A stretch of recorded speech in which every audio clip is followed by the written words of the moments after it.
multiple gaming journalist articles have come out with this news where they are supporting the AAA corporations and mad at gamers once again.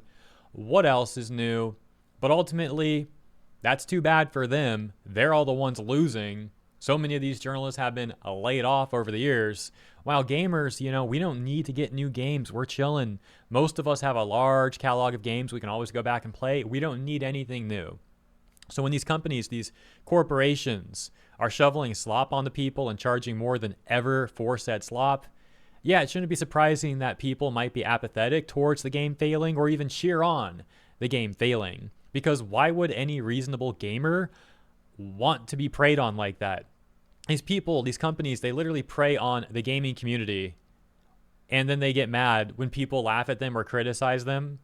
And it's like, dude, you're really going to try to play victim now? You guys are the instigators, not us. Take some accountability, but they don't.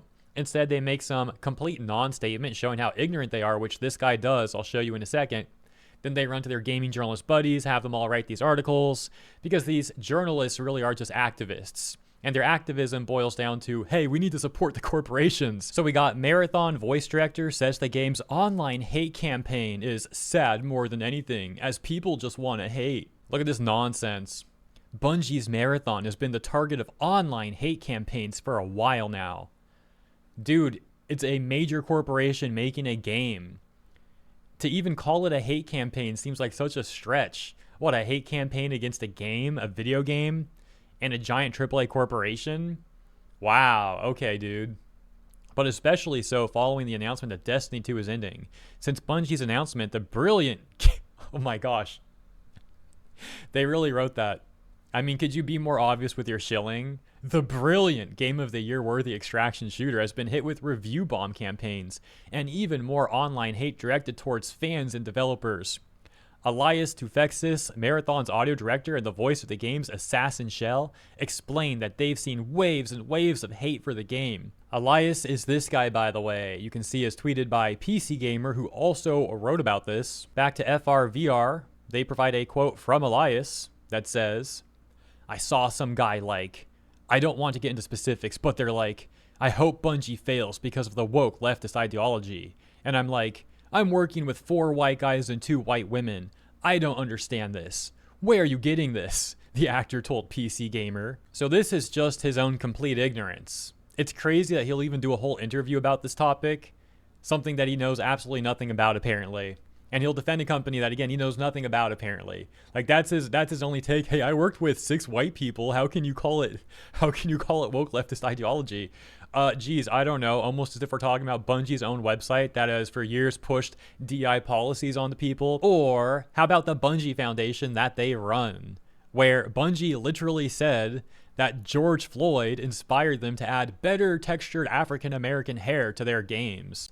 It's crazy how they virtue signal like this and don't see how insulting that is to their own African-American player base. They're basically like, oh yeah, we didn't care about you guys until George Floyd. And it's no coincidence that Bungie started doing that at the same time frame that DI and ESG funds were increasing. As always, it's really just about the money. And the last point, it's also crazy how these types of people and companies, to them, representation is only skin deep.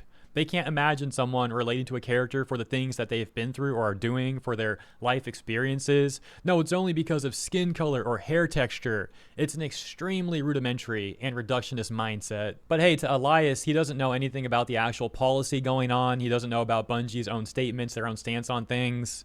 He's just going to defend them within his ignorance, saying, hey, we worked with 6 white people. Okay, bro. Okay, great. We could talk about the amount of people Bungie employs as well. And what is saying you worked with 6 white people supposed to even really mean? But I think that's kind of beating the dead horse at this point. We all understand his point's terrible. This guy's making some really weird points. But it gets even better. Check this out. He says, critique the game, critique my work, totally acceptable. But there's people that go on Twitter and post memes. This is Concord 2. This is Concord 2. Why are you spending hours doing this? How do you hope something fails? Dude's offended at memes. I mean, come on. Grown man offended at memes. Are you kidding me? And then he's acting like people are spending hours to post memes. Dude, that takes like 10 seconds, maybe less than that. Like, get over yourself. He then repeats that terrible point right here, saying, "Life is so short, man. Just stop tweeting memes under things for 6 hours." Again, it doesn't take a lot of time or effort to post a meme. As a matter of fact, it's closer to no time or effort than any time or effort to do that. And for argument's sake, even if someone is posting multiple memes, whoa, yeah, that still doesn't take much time or effort, dude. It really doesn't. Then going over to PC Gamer's article on this, it still gets even better. Look at this. He reckons, Elias, the tide may be turning, at least in some places, with this quote from him that reads, "I saw a review this morning from one of your fellow magazines, and it was a great review." Oh my gosh. He's like reading some like freaking Corpo journalist shill review. Oh yeah, I saw that review. It was great. And then under it, it used to be like 9 out of 10 comments were hate. Now it's 9 out of 10 is positive. One guy's hate, and it's all replies like, "Shut up, shut up, shut up." So that's good. And I hope that continues. So hey, if you're spending a minuscule amount of time posting memes on the internet, that's offensive. That's a waste of time. Don't you dare do that. But if you're using your time looking up comments that are critical of Marathon, and you're supporting Marathon and responding to the critical comments, that's good. Do that. Do more of that. I hope that continues. Like, oh my gosh. I can't believe this guy didn't see like the irony in what he's saying here. Well, you know what? I can totally believe that, actually, knowing how these people are. They, as always, lack self-awareness, but that's just hilarious. I also love how he goes to some shill review website and he's surprised at the lack of critical comments there now. Yeah, because they banned everyone. Because they freaking banned everyone. And the one critical comment he saw there was the one person who hasn't been banned yet.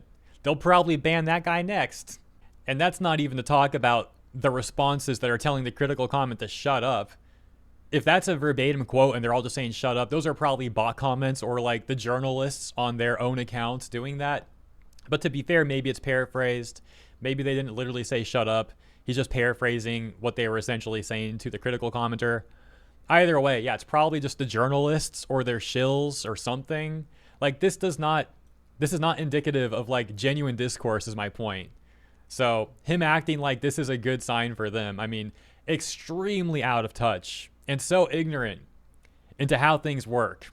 But you know, the journalists, they eat this right up. Let's do this whole interview and publish this on PC Gamer and all these other outlets.